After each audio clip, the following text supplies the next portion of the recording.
In this video, I'm going to show you how to create a click track in Studio One or Studio Pro.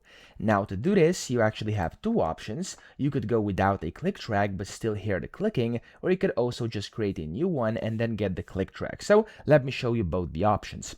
The first one is going to be just clicking whenever you play. So if I go and play this audio, as you can hear, just some sample audio, I'm speaking over it.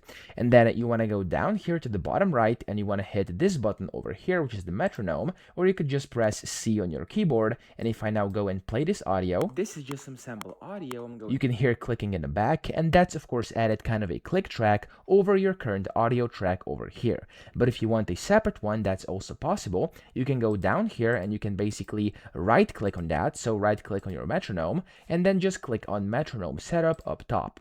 When you do this over here, it's going to of course give you a bunch of different settings. You can change these if you want to. I'm going to leave it like it is.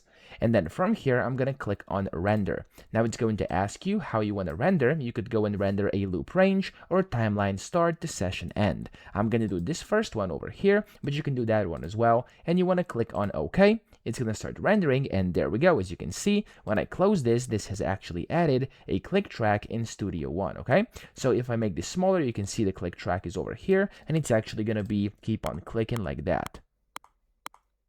So that's essentially all you have to do to get a click track. Now, I hope this video helped you out. If it did, please subscribe to the channel and help me out as well.